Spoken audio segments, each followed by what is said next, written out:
보혈을 지나 하나님 품으로 보혈을 지나 아버지 품으로 보혈을 지나 하나님 품으로 한 걸음씩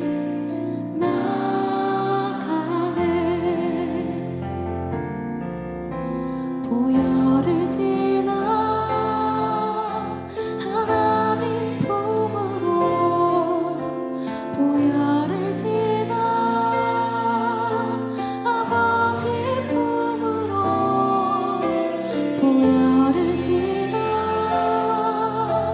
하나님 품으로 한 걸음씩 나가네. 보혈을 지나 보혈을 지나 하나님 품으로 보혈을 지나 아버지 품으로 보혈을 지나 하나님 품으로 한 걸음씩 나가네. 존귀한 주 보혈이 내 영을 새롭게 하시네. 존귀한 주 보혈이 내 영을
잊을 수 없네 하나님의 사랑 날 살리시려고 주신 생명 내 십자가 지고 오르신 갈보리 언덕 날 향한 사랑 때문에 우리 때문에 생명 주셨고 우리 때문에 고통 당하셨네 우리 때문에 갈보리 오르셨네 무지한 우리 때문에 함께 고백합시다. 잊을 수 없네 잊을 수 없네 하나님의 사랑 날 살리시려고 주신 생명 내 십자가 지고 오르신 갈보리 언덕 날 향한 사랑 때문에 우리 때문에 생명 주셨고 우리 때문에 고통 당하셨네 우리 때문에 갈보리 오르셨네 무지한 우리 때문에 나는 보았네 피 묻은 십자가 나는 보았네 피 묻은 십자가 날 구하시려고 흘린 사랑 나를 바라보시며 흘리신 용서의 눈물 날 향한 사랑 때문에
주셨고 주님 우리 때문에 고통 당하셨네 우리 때문에 갈보리 오르셨네 무시한 우리 때문에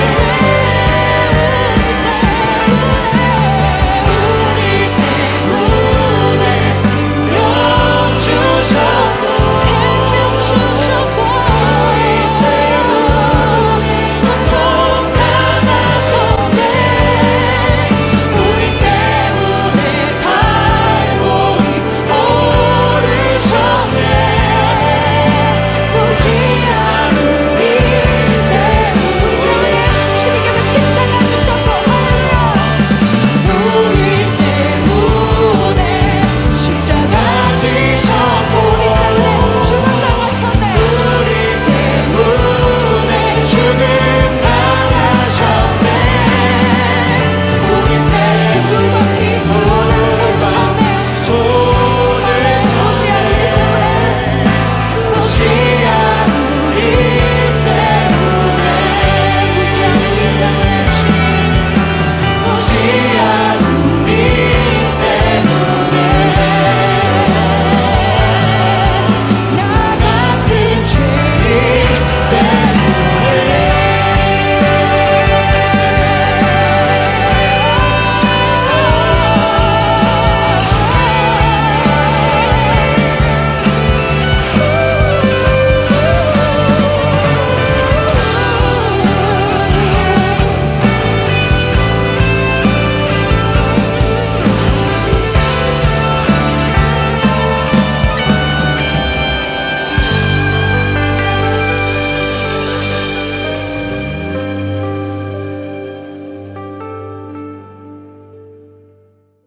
우리 함께 합심하여 기도하겠습니다. 첫 번째는 예배를 위해 기도하겠습니다.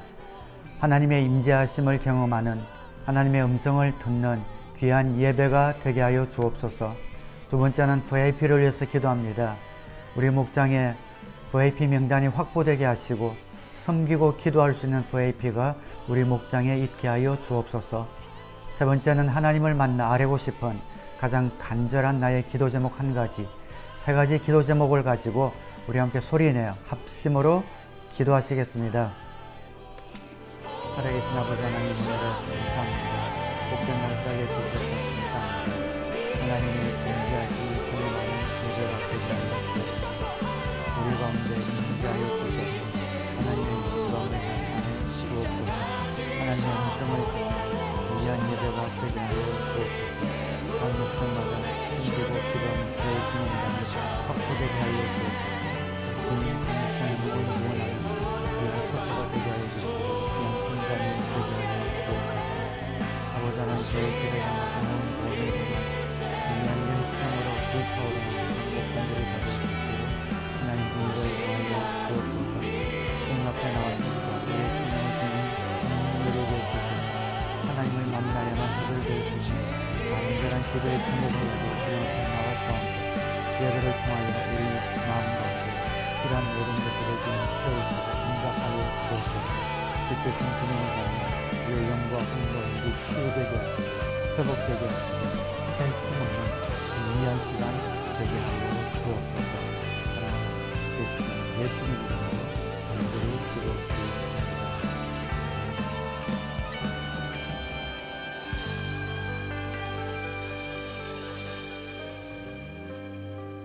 사랑이신 하나님, 이 시간 하나님 앞에 나와 예배 드릴 수 있게 하시니 감사합니다. 어렵고 힘들 때마다 위로가 되시고 또한 인도해 주시니 감사드립니다. 지난 한 주간을 되돌아봅니다. 코로나로 인해 무너진 일상 속에서 지치고 힘든 우리들의 몸과 마음을 어루만져 주시니 감사합니다. 저희들의 연약함과 부족함을 고백합니다. 잠시라도 하나님 곁을 떠나서는 살아갈 수 없는 저희들입니다. 저희를 긍휼히 여기시어 하나님 안에 거할 수 있게 붙들어 주시옵소서. 지난 날의 잘못을 용서하여 주시옵소서. 이 시간 겸비한 마음으로 지난 한 주간을 되돌아보며 회개하는 시간이 되길 기도합니다. 하나님으로부터 값없이 받은 은혜에 감사하는 귀한 시간 되길 기도드립니다. 비록 비대면 예배이지만 모두 한마음 한뜻으로 하나님께 드리는 거룩한 예배가 되도록 인도하여 주시옵소서. 끝이 보이지 않는 코로나의 긴 터널에서 하루빨리 벗어나게 하시옵소서. 교인들이 서로 얼굴을 맞대고 함께 예배하는 그날이 하루빨리 올 수 있게 허락하여 주시옵소서. 더 많은 시간들이 교인들로 하여금 하나님의 말씀과 기도에 사용되길 기도드립니다. 각 목장들을 위해 기도드립니다. 비록 비대면 만남이지만 하나님께서 임하시어 힘든 기간에 목원들 서로가 서로에게 큰 위로가 되게 하시옵소서. 하나님 안에서 매일매일 승리하는 저희들 되게 인도하여 주시옵소서.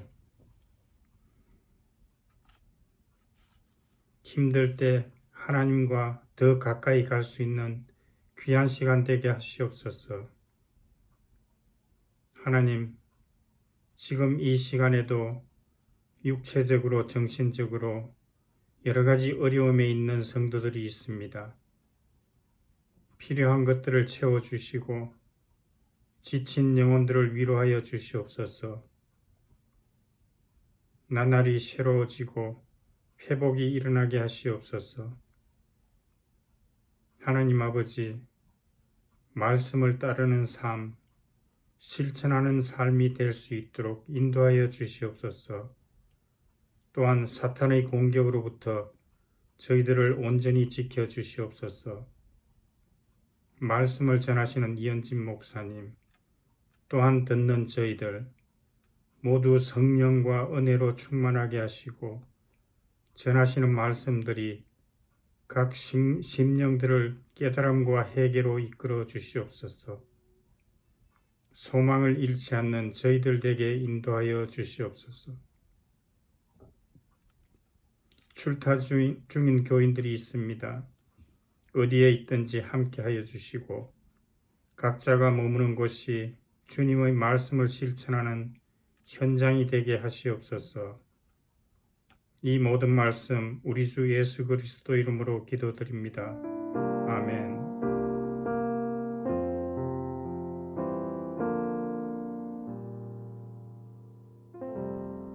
하나님의 자녀가 복을 빌면 하나님이 복을 내려 주십니다. 우리 믿음으로 옆에 계신 분에게 하늘복 빌어 주시겠습니다. 하늘복 받으세요. 하늘복 받으세요. 하늘복 많이 받으세요. 오늘 오후 3시부터 6시까지 북미 목자 연합 수련회가 열립니다. 온라인으로 열리게 됩니다. 1200명이 넘는 우리 목자 목녀 목부님이 신청하셔서 거대한 물결을 이루고 세임 얻는 귀한 시간입니다. 우리 교회 모든 목자 목녀 목부님도 다 신청하셨습니다. 우리 자신의 목장의 목자 목녀 목부님 그 은혜 받으실 수 있도록 기도로 응원해 주시기 바랍니다. 이번 주간은 고난주간입니다. 특별히 절기가 주는 그런 메시지가 있습니다.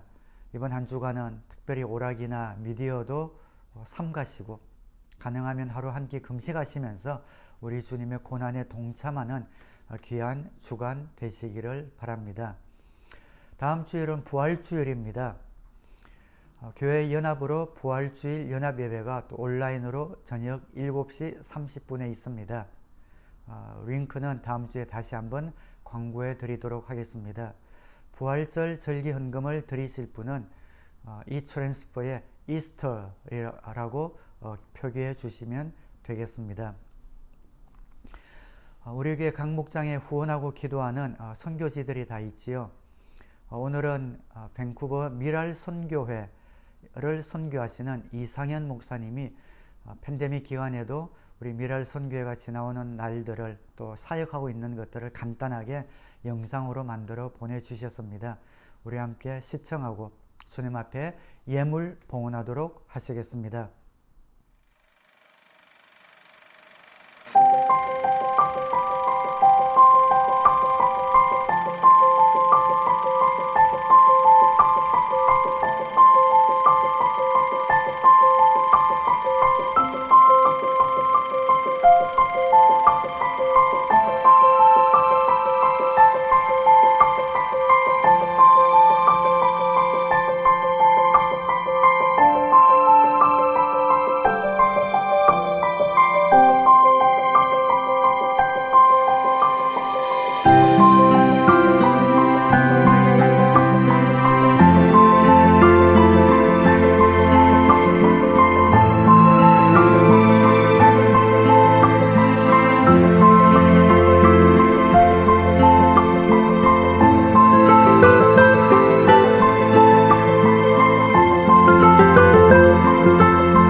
당신은 하나님의 언약 안에 있는 축복의 통로, 당신을 통하여서 열방이 주께 돌아오게 되리. 당신은 하나님의 언약 안에 있는 축복의 통로, 당신을 통하여서 열방이 주께 예배하게 되리. 신실하신 아버지 하나님, 은혜를 감사합니다. 주님 앞에 귀한 예물 옮겨드립니다. 하나님 기쁘게 받으시는 아름다운 예물 되게 하여 주시옵소서. 우리의 믿음과 사랑과 감사의 표현이 마음에 담긴 정성된 예물이 되게 하여 주시옵소서. 주님 나라에 귀하게 쓰임받는 복된 예물 되게 하여 주옵소서. 주님 앞에 귀한 예물 드린 손길마다 하나님 축복하여 주옵소서. 각 가정마다, 직장마다, 생업마다 복에 복을 더하여 주셔서 하나님의 선하신 일을 마음껏 펼치기에 부족함이 없도록 넉넉히 채우시고 공급하여 주옵소서. 부족함 없게 하시고 물질로 인하여 궁핍함 겪지 않도록 사랑의 교회 모든 성도님들의 가정을 주님 지키시고 인도하시고 복 내려 주옵소서. 주정헌금으로 11조로 감사헌금으로 선교헌금으로 드려진 모든 예물을 주께서 기쁘게 받아 주옵소서. 귀하신 예수님 이름으로 감사하며 축복하며 기도 드리옵나이다. 아멘.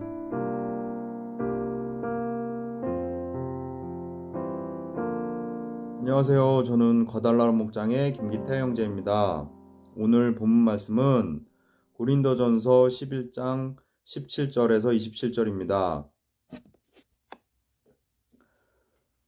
다음에 지시하려는 일에 대해서는 나는 여러분을 칭찬할 수 없습니다. 그것은 여러분이 모여서 하는 일이 유익이 되기보다는 오히려 해가 되기 때문입니다. 첫째로, 여러분이 교회에 모일 때에 여러분 가운데 분열이 있다는 말이 들리는데 그것이 어느 정도는 사실이라고 믿습니다. 하기야 여러분 가운데서 바르게 사는 사람들이 환히 드러나려면 여러분 가운데 파당도 있어야 할 것입니다. 그렇지만 여러분이 분열되어 있으니 여러분이 한 자리에 모여서 먹어도 그것은 주님의 만찬을 먹는 것이 아닙니다. 먹을 때 사람마다 제가끔 자기 저녁을 먼저 먹으므로 어떤 사람은 배가 고프고 어떤 사람은 술에 취합니다. 여러분에게 먹고 마실 집이 없습니까? 그렇지 않으면 여러분이 하나님의 교회를 멸시하고 가난한 사람들을 부끄럽게 하려는 것입니까? 내가 여러분에게 무슨 말을 해야 하겠습니까? 여러분을 칭찬하여야겠습니까? 이 점에서는 칭찬할 수 없습니다. 내가 여러분에게 전해준 것은 주님으로부터 전해받은 것입니다. 곧 주 예수께서 잡히시던 밤에 빵을 들어서 감사를 드리신 다음에 떼시고 말씀하셨습니다. 이것은 너희를 위하는 내 몸이다. 이것을 행하여 나를 기억하여라. 식후에 잔도 이와 같이 하시고서 말씀하셨습니다. 이 잔은 내 피로 세운 새 언약이다. 너희가 마실 때마다 이것을 행하여 나를 기억하여라. 그러므로 여러분이 이 빵을 먹고 이 잔을 마실 때마다 주님의 죽으심을 그가 오실 때까지 선포하는 것입니다. 그러므로 누구든지 합당하지 않게 주님의 빵을 먹거나 주님의 잔을 마시는 사람은 주님의 몸과 피를 범하는 죄를 짓는 것입니다. 아멘.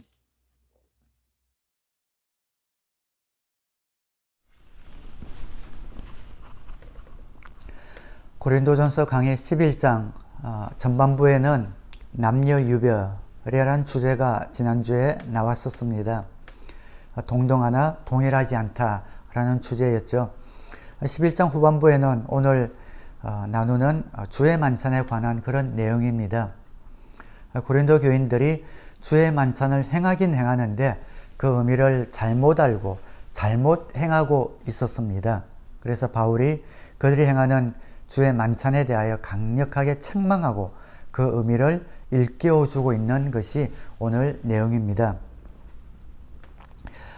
특별히 이번 주간이 고난주간이지요. 고난주간을 맞이해서 특별히 주의 만찬에 관한 주제가 딱 맞아떨어지는 것이 의미가 있는 것 같습니다. 그래서 다음 주일은 부활주일인데 아마 아직 고린도 강해가 12장, 13장, 14장 남았지만 다른 주제들은 사랑, 은사에 관한 주제들은 제가 몇 번 말씀을 나누었기 때문에 마지막에 있는 부활에 관한 것을 다음 주에 나누려고 합니다. 그래서 이번 주간은 고난주간이기 때문에 주의 만찬에 대해서 나누고 다음 주일은 부활절을 맞이해서 부활에 관한 주제를 나눔으로 우리 고린도전서 강의를 우선 일단락 지으려고 합니다. 고린도 교인들이 행하고 있었던 주의 만찬의 문제는 무엇이었을까요? 요즘에는 우리가 성찬식을 하면은 성찬식 먹는 빵과 포도주가 먹기 좋게 그렇게 잘 잘라져 나오지요. 물론 우리 교회 같은 경우는 큰 빵을 갖고 와서 이제 떼어서 먹지만 보통의 교회들은 성찬식 빵이 카세트라처럼 이렇게 집어서 먹도록 그렇게 잘 나오고 있습니다. 편의를 위해서 그렇게 먹고 있지만 초대교회 때는 이 성찬식이 식사의 어떤 일부에 속했습니다. 초대교회 교인들은 모일 때마다 애찬을 했습니다. 식사를 했어요. 먹는 것이 빠지지 않았습니다. 그 식사 중간에 그들이 먹는 빵과 포도주를 가지고 주의 만찬을 그들이 거행했던 것이지요. 초대교회 때 참 좋은 그런 전통 가운데 하나가 이분들은 모일 때마다 먹었어요. 먹는 것이 성경에서는 굉장히 중요한 그런 의미를 갖고 있습니다. 가족이라는 의미잖아요. 그런데 그들이 모일 때 보통 20, 30명 혹은 더 많이 모이게 되는데 그 많은 사람들이 모이려면은 그때는 교회 건물이 없었습니다. 모두가 다 가정교회였거든요. 그러니 좀 집이 큰 집에 모일 수밖에 없었겠지요. 좀 부유한 집에 모일 수밖에 없었습니다. 모일 때마다 음식을 먹었기 때문에 십시일반 음식을 다 갖고 왔을 거예요. 그래서 가난한 사람들은 아마 작은 분량의 음식들을 갖고 왔고 그마저도 없는 분들은 그냥 빈손으로 오는 분들도 많이 있었겠지요. 그래서 사람들이 조금씩 음식을 갖고 오지만 어차피 그 집을 제공하는 그 주인집, 그 부잣집에서 음식을 많이 준비할 수밖에 없었습니다. 그런데 모일 때마다 식사를 먼저 해요. 우리가 목장으로 모이면 식사를 먼저 하는 것과 똑같습니다. 그런데 좀 가난한 집, 가난한 분들이나 또 노동하는 이런 분들은 일을 마치고 그 가정교회에 좀 늦게 이제 오게 되는데 늦게 오게 되니까 먼저 모여서 식사를 해버리니까 먹을 것이 남지 않는다든지 그런 일들이 또 일어납니다. 그리고 또 어떤 일들이 일어나냐면 한 20, 30명, 30, 40명이 한꺼번에 앉아서 먹을 만한 장소가 없으니까 아마 방들이 몇 개에 따로따로 배정이 됐겠죠. 그러다 보니까 아무래도 주인이 있는 그 방은 다이닝 룸처럼 제일 큰 방, 좋은 방이 아마 될 겁니다. 거긴 좀 부유한 이런 계급 사람들이 모였고 그 다음에 다른 방, 그 다음에 좀 가난한 사람들은 안뜰 이런 데 이제 모여서 음식을 먹게 되고 그러다 보니까 그들이 먹는 음식의 종류도 좀 달랐던 것으로 보여집니다. 왜냐하면 그들 가운데는 종도 있었고 노예도 있었고 있기 때문에 그랬던 것이지요. 그래서 바울이 지금 격렬하게 그들을 향하여 책망하고 있는 내용이 바로 이 문제인 겁니다. 20절에 그렇지만 여러분이 분열되어 있으니 여러분이 한자리에 모여서 먹어도 그것은 주님의 만찬을 먹는 것이 아닙니다. 한자리에 모여 먹는 것만 해도 굉장한 거거든요. 이 당시에 그래도 물론 방들은 따로 떨어져 있었지만 그들이 한 집에 모여서 주인이나 노예나 종이나 부자나 가난한 자들이 함께 모여 음식을 같이 식사를 같이 한다는 것은 교회 아니고서는 그 당시에는 생각도 못했던 그런 일들이었습니다. 교회이기 때문에 주님 안에서 모든 사람들은 자유자다라는 복음 안에서의 평등의 복음을 깨달았기 때문에 그나마 가능한 일이었습니다. 굉장히 놀라운 일이었습니다. 그래서 그때 모였던 고린도 교회 성도들, 특별히 부유한 분들은 야, 우리가 이렇게 한 집에서 부자나 가난한 자나 종이나 노예나 상관없이 한 집에서 모여 식사를 같이 하고 예배를 하고 나눔을 하고 이런 것들이 얼마나 우리 주님 안에서 귀한 일인가라고 스스로 자부심을 갖고 있었던 것 같아요. 그래서 바울도 하는 말이 여러분이 한 자리에 모여서 먹어도 그것은 주님의 만찬을 먹는 것이 아닙니다. 여러분 스스로는 한 자리에 모인다는 것만으로 그런 자부심을 갖고 있는 것 같은데 아니요. 그것만으로는 부족합니다. 21절에 먹을 때에 사람마다 제가끔 자기 저녁을 먼저 먹음으로 어떤 사람은 배가 고프고 어떤 사람은 술에 취합니다. 기다려야 되는 거죠. 기다렸다가 같이 먹으라는 겁니다. 그런데 여러분들은 가난한 사람이 오는 것을 기다리지도 않고 먼저 먹어서 나중에 오는 사람들은 먹을 것이 없게 될 수도 있고 또 먼저 먹을 때 이들은 이렇게 포도주가 음료수잖아요. 그러니까 포도주도 처음부터 계속 마시다 보니까 나중에 늦게 오는 사람들 때쯤 되니까 그냥 근어하게 취해 있었던 겁니다. 그래서 바울이 지적하고 있는 것이 여러분이 한 몸, 한 가족이라면은 한 가족이라고 그러면서 어떻게 이렇게 차별이 있을 수 있습니까? 이것은 참된 그리스도의 몸이 아닙니다. 라고 이야기를 하고 있습니다. 왜 주의 만찬을 먹을 때에 한 몸이 중요한가? 라는 것을 이제 바울이 그들에게 가르쳐 주고 싶은 거죠. 바울이 그 성찬식에 대해서 이야기하면서 주님께서 성찬식에 대해서 명령하신 것을 그대로 그들에게 인용하고 있습니다. 23절에 내가 여러분에게 전해준 것은 주님으로부터 전해받은 것입니다. 곧 주 예수께서 잡히시던 밤에, 잡히시던이라는 표현은 직역을 하면 넘겨지신 밤에, 넘겨졌다라는 그런 표현이에요. 그러니까 잡히셨다라고 하니까 마치 잘못 생각하면 주님이 무능하시거나 힘이 없어서 잡히신 것처럼 표현이 될 수도 있는데 그 표현의 직역은 넘겨지신 밤에 라고 되어 있습니다. 넘겨지신의 주어는 하나님이시죠. 하나님이 예수님을 넘겨주신 그 밤에, 그러니까 예수님이 피동적으로 잡히신 것이 아니라 하나님께서 능동적으로 예수님을 그들에게 넘겨주셨다. 왜 넘겨주셨습니까? 우리의 죄를 위해서 예수님을 그들에게 넘겨주셨습니다. 십자가에 넘겨주셨습니다. 십자가에 달려 그 몸 찢기시고 그 피 흘려 우리의 모든 죄를 담당하시고 우리의 죄를 씻어주시기 위해서 하나님께서 예수님을 넘겨주신 그 밤에, 이제 지금 조금 있으면 그들이 닥쳐서 예수님을 잡아갈 것입니다. 그 밤에, 넘겨지시는 그 밤에 주님께서 첫 번째 주의 만찬을 지금 거행하고 있는 것이지요. 우리의 죄를 위해 넘겨지실 그 밤에 떡과 포도주를 제자들에게 나누어 주시면서 이것은 너희를 위하여 주는 나의 몸이다.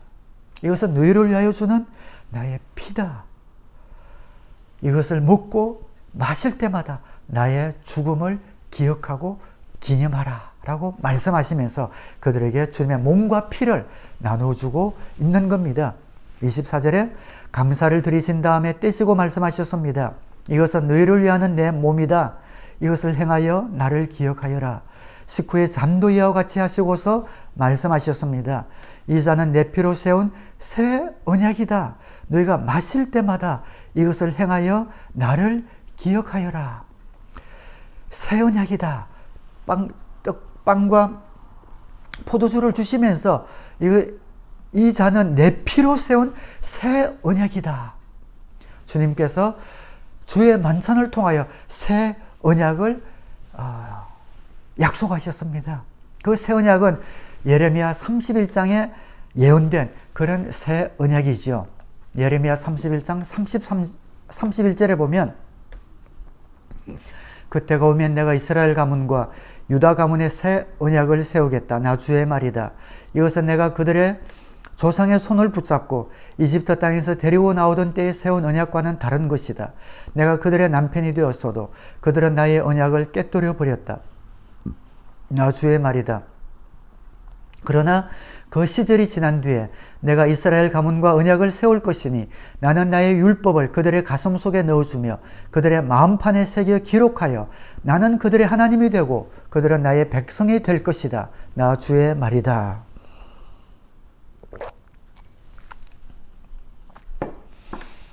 예레미야를 통하여 예언된 이 새 언약을 주님께서 이루셨습니다. 그 새 언약을 하나님과 우리 사이 새 언약이 맺어지도록 주님이 행하셨습니다. 그 보혈 흘려주심으로 그 언약을 이루셨습니다. 이 새 언약은 성령님을 우리에게 보내주시겠다는 약속 아닙니까? 그 약속이 예수 그리스도의 보혈을 통하여 이루어졌습니다. 이제는 우리와 하나님과의 관계가 율법적인 관계가 아니라 성령님을 통하여 예수 그리스도의 보혈을 통하여 언약 백성이 되어버린 겁니다. 하나님과 우리가 새 언약 백성이 되어서 깨어지지 않는, 뗄래야 뗄 수 없는 그런 아버지와 자녀와의 관계가 되어버렸습니다. 그 언약을 가능하게 한 것이 바로 우리 주 예수 그리스도의 보혈이었던 것이지요. 그 주님의 보혈로 말미암아 새 언약이 체결이 되었습니다. 이것은 너희를 위하여 주는 나의 피다. 내 피로 세운 새 언약이다. 이것을 마실 때마다 이것을 행하여 나를 기억하여라. 그러므로 여러분이 이 빵을 먹고 이 잔을 마실 때마다 주님의 죽으심을 그가 오실 때까지 선포하는 것입니다. 주의 만찬을 통하여 우리는 새 언약의 백성이 된 것을 믿습니다. 주님께서 그 몸 버려 찢겨 우리를 위하여 돌아가심으로 말미암아 주님께서 우리의 죄를 담당하시고 넘겨지심으로 말미암아 유월절 어린 양이 되심으로 말미암아 모든 죄와 심판과 저주가 우리를 유월하고 패스오버하고 우리는 하나님께 받아들여진 천국 백성 된 것을 우리는 기억하고 기념합니다. 그래서 주의 만찬에 기억할 것이 바로 세 가지입니다.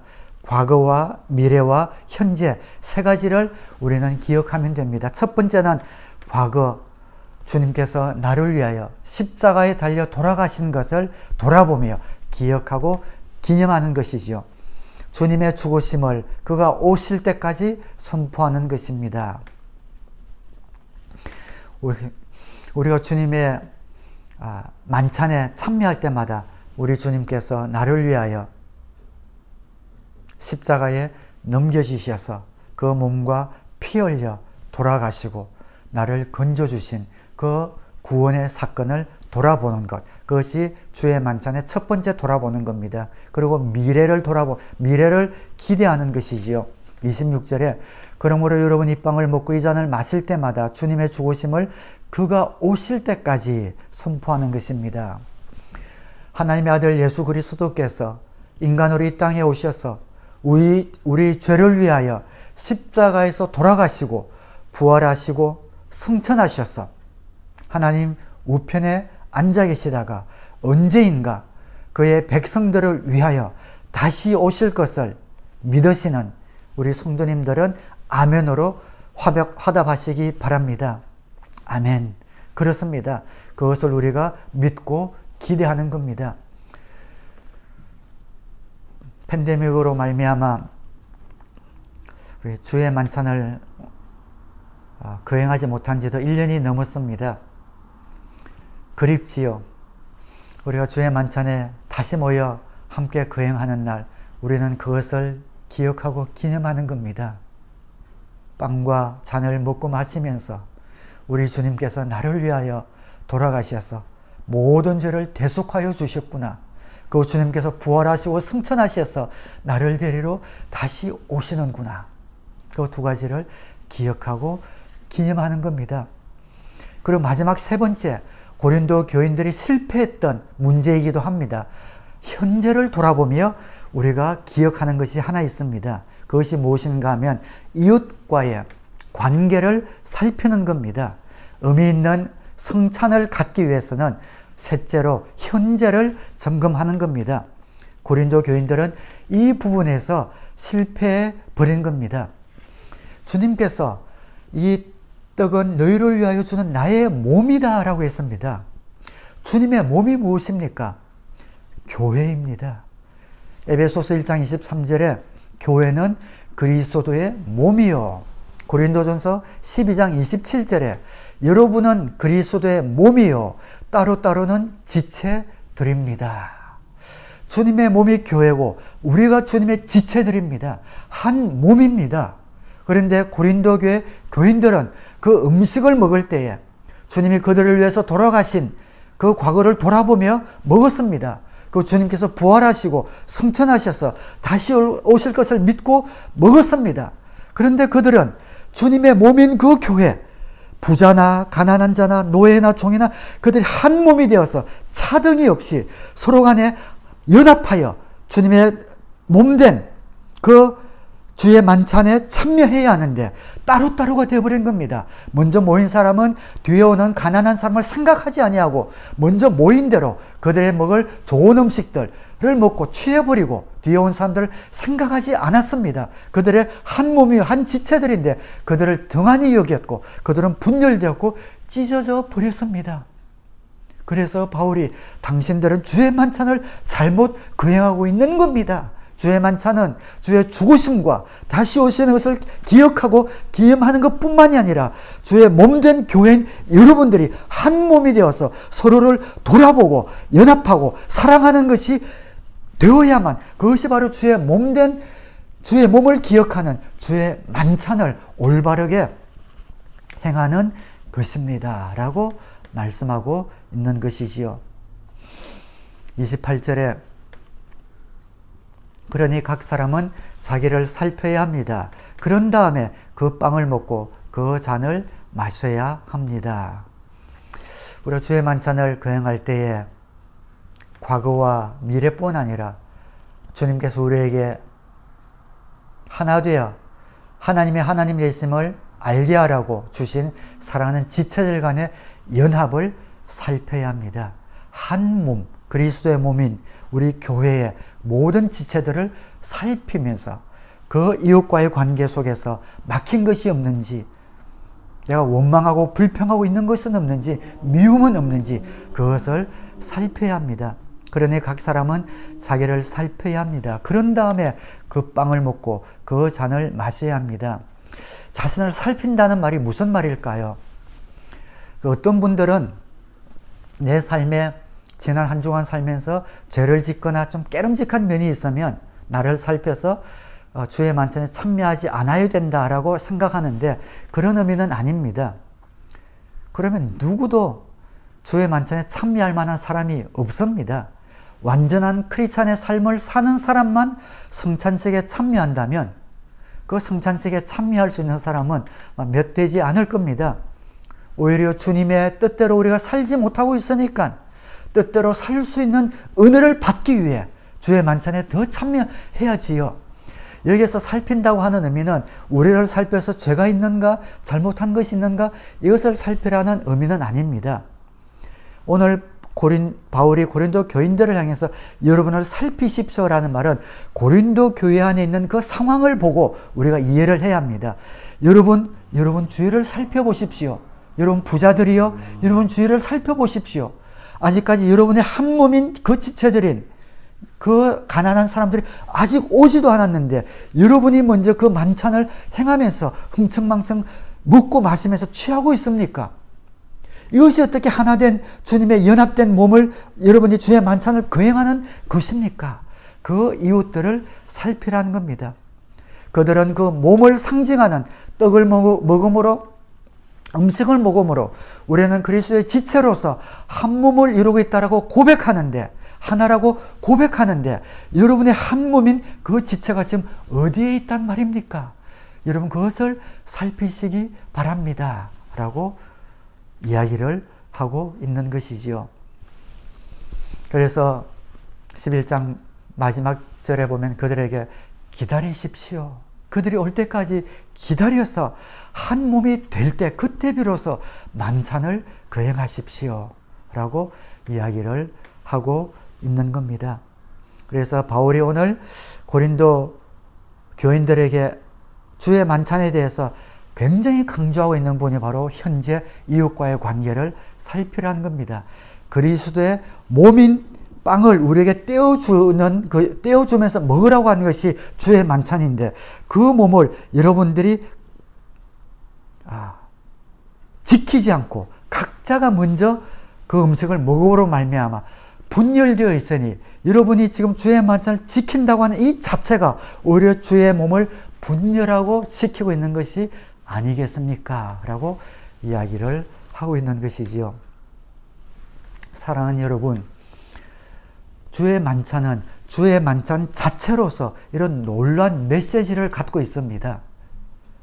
만찬식을 거행하고 나서 설교를 통해서 우리가 주님의 어떤 하나된 백성인 것을 깨닫는 것이 아니라 설교와 따로 이 주의 만찬이라는 의식 자체가, 이 자체가 하나의 메시지인 것이죠.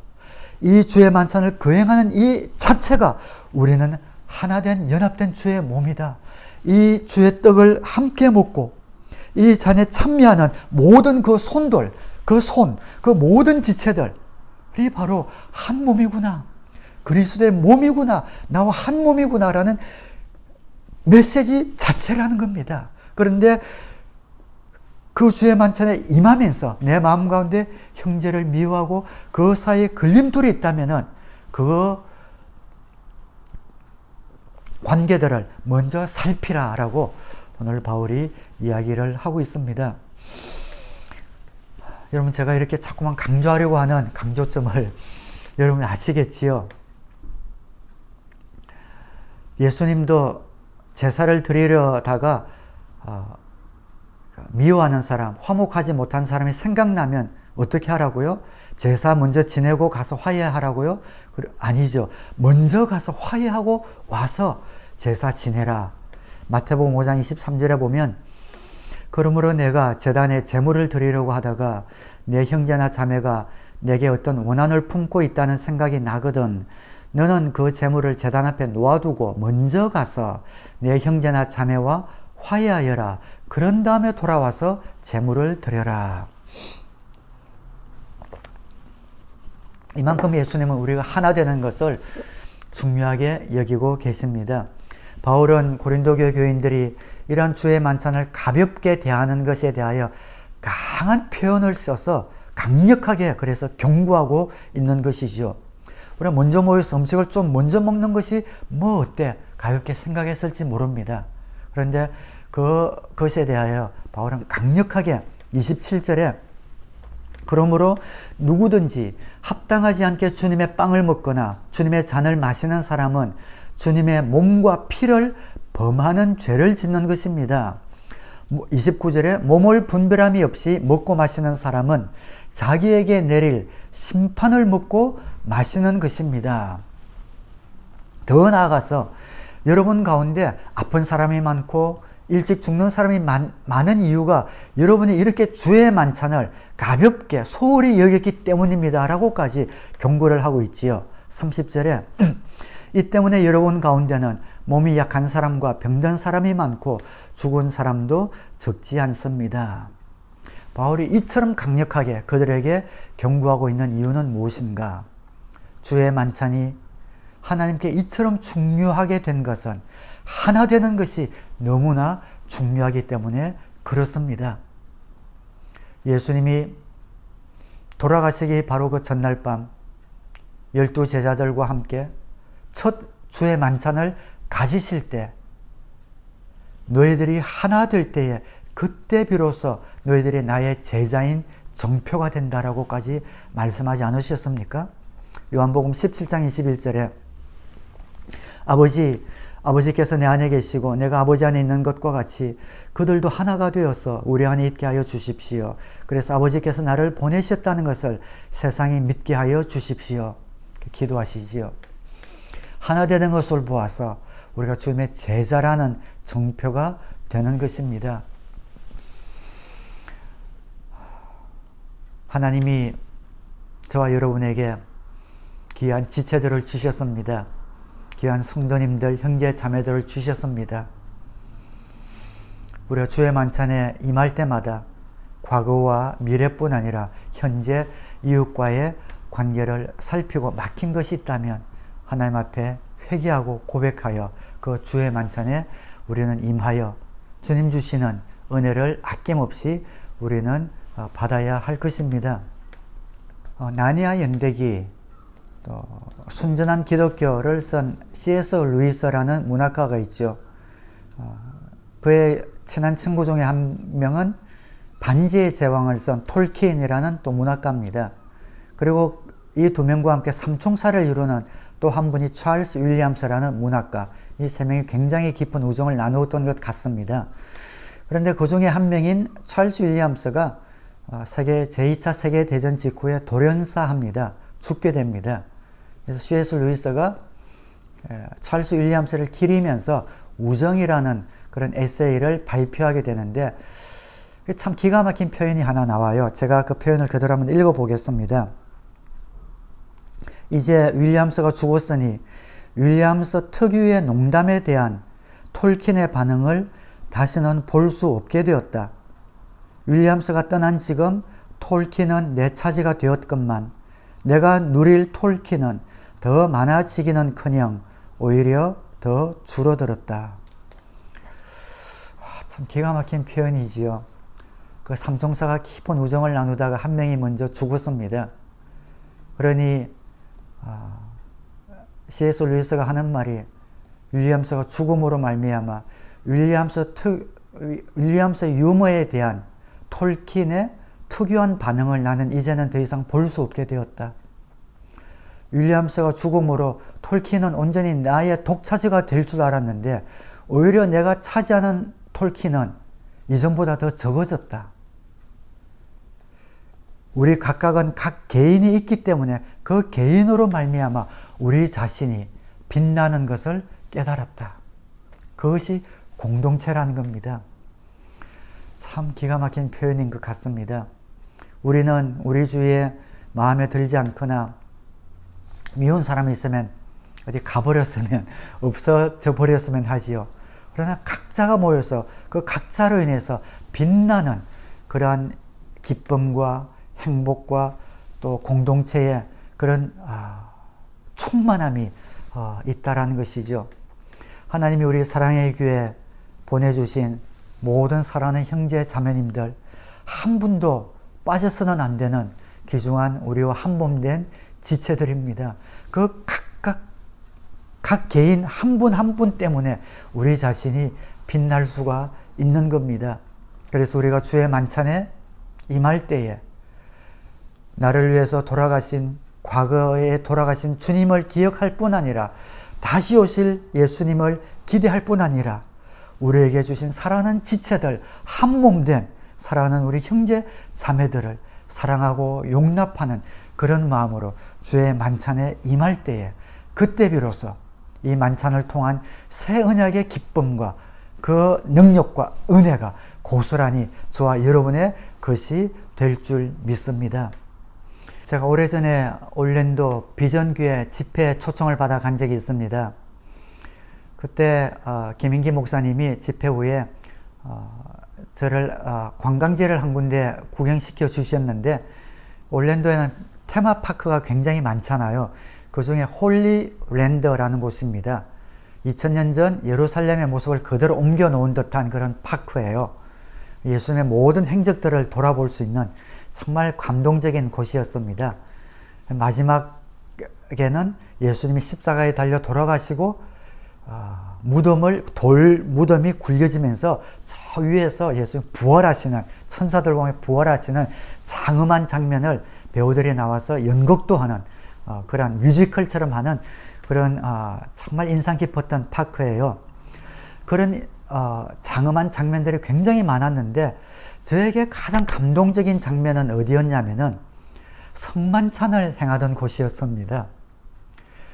다락방 같은 데였는데요. 들어가니까 정말 그 당시 예수님이 마지막 만찬을 행하시던 곳 같아요. 들어가자마자 마음에 말할 수 없는 감동이 몰려옵니다. 12명씩만 들어오게 만들어요. 그 원형 탁자에 앉으면은 예수님 분장을 한 배우겠지요. 그 배우가 저기서 쫙 나와요. 그리고 그 빵을 쪼개면서 이것은 너희를 위하여 주는 나의 몸이다. 포도주를 주면서 이것은 너희를 위하여 흘리는 나의 피다. 정말 예수님이 하시는 것 같은 그런 느낌을 그때 제가 받고 깊은 곳에서부터 말할 수 없는 전율, 감동을 그때 제가 느꼈던 적이 있습니다. 그 감동을 가지고 언제 한 번은 저도 우리 교회에서 주의 만찬을 거행할 때에 그냥 한번 그렇게 하고 싶어요. 정말 우리가 2000년에 간 것처럼 그런 느낌을 갖고 이것은 너희를 위하여 나의 빵이다, 피다 이렇게 하면서 정말 그렇게 한번 해보고 싶은 소원이 있습니다. 여러분, 우리가 이제 팬데믹이 끝나고 다시 모이게 될 텐데요. 첫 예배 생각하면 얼마나 감동스럽습니까? 저는 모여서 드리게 될 첫 주의 만찬 생각하면 너무 흥분되고 가슴이 뛰어요. 첫 침례 기대됩니다. 우리가 다시 모여 주의 만찬을 거행하게 될 때 다시 드리게 된 그 첫 주의 만찬에서는 여러분 한 달에 한 번씩 드리는 의례적인 그런 예식이 아니라 나를 위하여 돌아가신 예수님, 다시 오실 예수님, 그리고 하나된 연합된 우리 지체들을 사랑하고 존중하고 연합된 그런 마음으로 그 예식에 주의 만찬에 임함으로 말미암아 주님 주시는 그런 은혜와 능력을 우리가 경험하게 되기를 주님의 이름으로 축원합니다. 주의 만찬은 물론 천주교에서는 그 떡과 포도주가 먹고 마시면 우리 속에서 예수님의 몸과 피가 된다. 화채설이라고 그러죠. 그렇게 된다고 주장합니다. 근데 그건 아닙니다. 그런데 그게 반발해서 어떤 분들은 성찬은 그냥 예수님의 죽으심을 기념하는 그냥 상징에 불과하다라고 얘기해요. 그것도 아닌 것 같아요. 제 의견은 천주교도 아니고 그냥 기념도 아니고 그 중간입니다. 왜냐하면은 아까도 우리가 읽었지만 그 주의 만찬에 잘못 임했던 고린도 교인들이 병들고 아프고 그랬지 않습니까? 그냥 기념이라면 그런 일이 일어날 리가 없지 않습니까? 뭔가 신비한 주님의 영적인 능력과 은혜와 복이 그 가운데 있다라는 의미 아니겠습니까? 그래서 우리가 주의 만찬에 거할 때는 그 만찬에 임할 때에 그 만찬의 의미를 잘 알고 우리가 임했을 때에 이런 놀라운 하나님께서 주시는 은혜가 있다라는 것을 여러분 꼭 아셔서 우리에게 영적인 힘을 심어주시고 용서받은 확신을 심어주시는 그런 하나님의 은혜를 기억하시면서 여러분이 꼭 만찬에 임하셔서 성찬의 복을 누리게 되시기를 우리 주님의 이름으로 축원합니다.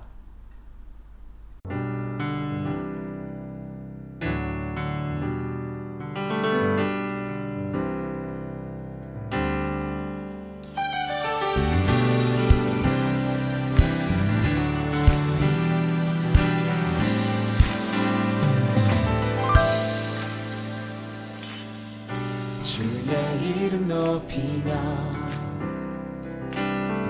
주를 찬양하나이다. 나를 구하러 오신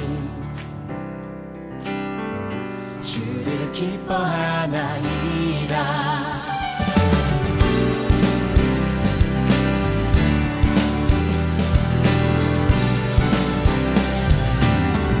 주의 이름 높이며 주의 이름 높이며 주를 찬양하나이다. 나를 구하러 오신 주를 기뻐하나이다.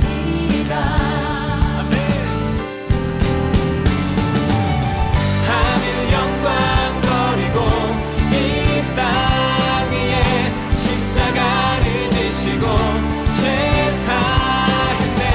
무덤에서 일어나 하늘로 올리셨네. 주의 이름 높이리.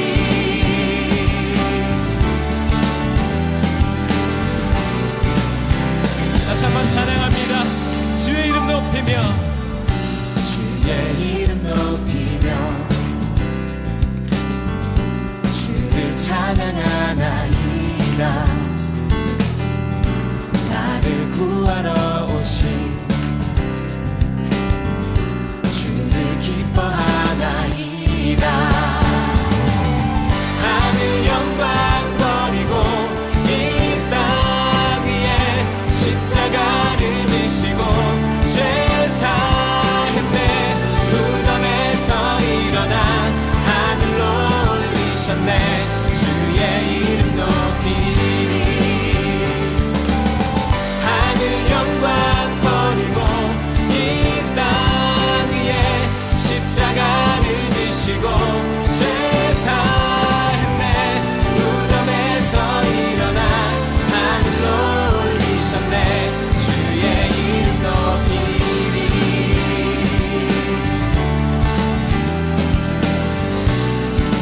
우리 목소리로 고백하십시다. 하늘 영광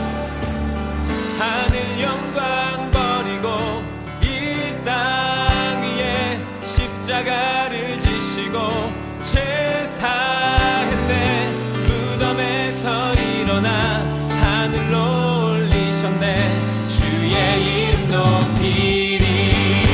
아멘. 하늘 영광 버리고 이 땅 위에 십자가를 지시고 죄 사했네.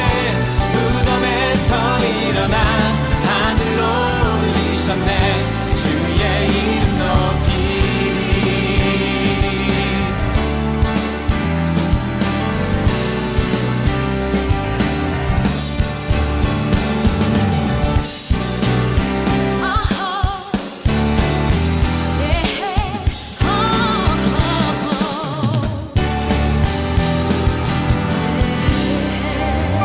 할렐루야. 주의 이름 높이리. 아멘. 우리를 위하여 이 땅에 오신 주님을 찬양합니다. 우리 더 큰 박수와 함성으로 우리 주님께 영광 돌리십시다. 할렐루야.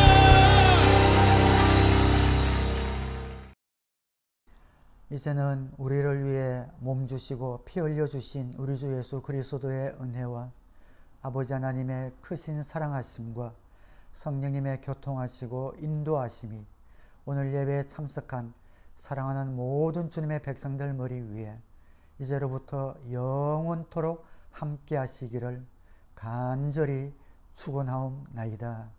아멘.